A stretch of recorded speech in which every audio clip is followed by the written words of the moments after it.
Welcome to Bed Crime Stories podcast. I'm your host, T. Good morning, good afternoon, good evening, bed crimers. As always, I wish you the best. To anyone new here, a warm welcome.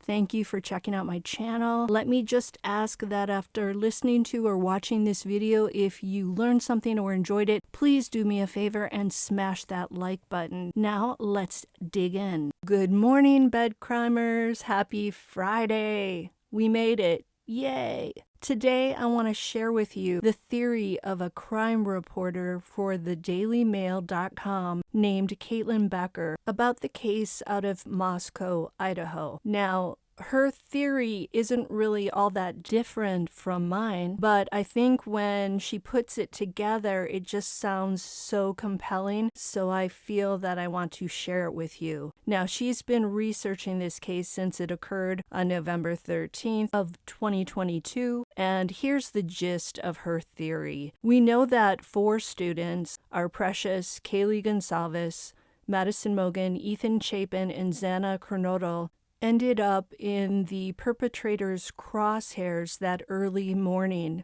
all losing their lives to a real-life monster, a boogeyman, if you will. Caitlyn Becker, as many of us do, suspects that 3 of the victims were collateral damage. She takes us back to Saturday, November 12th, a night when the vandals were playing a game. Students in town were partying, having a great time, drinking, and getting home late. But 4 students in Moscow would not live to see the sun rise. She then points out that in the search warrant for Brian Kohberger's apartment in Pullman, Washington, investigators wrote that Kohberger planned his actions for this crime ahead of time, most likely in his residence or office. The police believe the crime, therefore, was premeditated and not an act in the heat of the moment. In this case, we know the defendant was online asking criminals in a survey what they did to avoid getting caught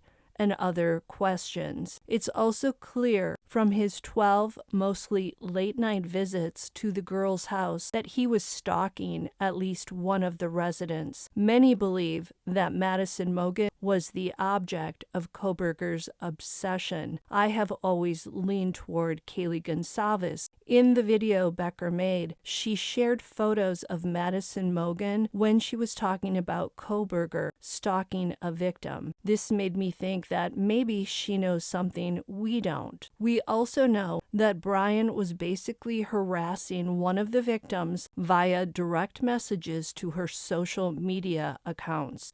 Sources close to the investigation, per Becker, revealed that there was only one target. So the question Becker posed is, why did the perpetrator take the lives of 4 students when he really seemed to only be obsessed with one of them? Becker, like me, believes that the perpetrator's plan was to do in just one person that night. But his plan went awry when he got into the house. Becker, like most of us, believes that Xana and Ethan were, sadly, collateral damage. So that leads us to one of the other 2 victims being the target.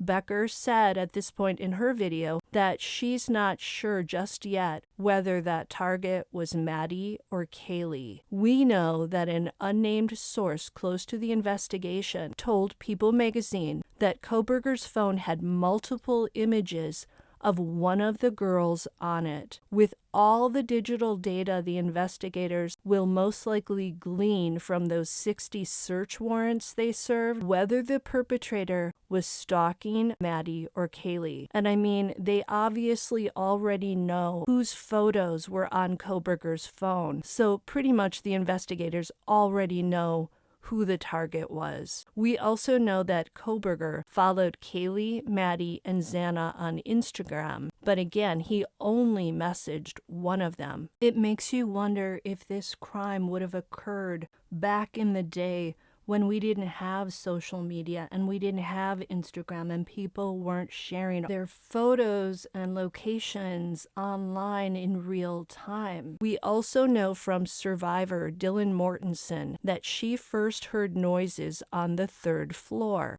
Thus, that is where the rampage most likely began, which again hints to the object of the perpetrator's obsession being up there on that 3rd floor. So it was either Maddie or Kaylee. We all knew that. And tragically, when the perpetrator found the 2 girls in Maddie's bed, that may be when the second female also became collateral damage. As for Xana, Becker points out that she was awake when the perpetrator struck. We know this from the DoorDash delivery at 4 a.m. and because she was on Snapchat at around 4:12 a.m. Had she and Ethan been fully asleep in her bedroom with the door locked, a lock her father had fixed the weekend before, and had Xana perhaps not been walking maybe to and fro the kitchen with her DoorDash delivery bag, she and Ethan would maybe not be deceased today. They too, per Becker, were collateral damage, most likely. All of this points to the perpetrator finding his best laid plans of mice and men going totally off the rails, and he being basically, at least in his mind, forced to do in 3 additional human beings. If this was the case, can you imagine what his adrenaline level must have been like in those perhaps 12 to 15 minutes when all of this was going down?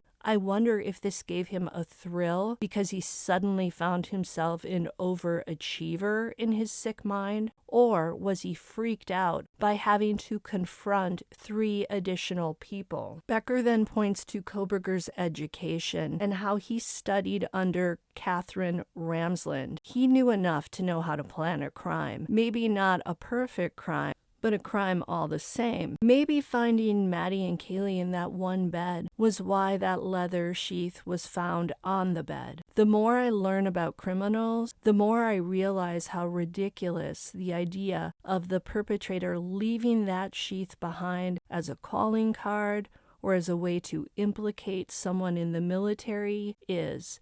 No well-trained criminal is going to deliberately leave any evidence behind. Kohberger learned enough at DeSales and Washington State University to know not to do that. That sheath being left behind was a mistake. End of story. Until the next time on Bed Crime Stories. Hey, let me know what you think. Smash the like button. Subscribe to my channel. Consider a membership. And I'll see you next time. Have a great weekend. I love you all and I appreciate you all.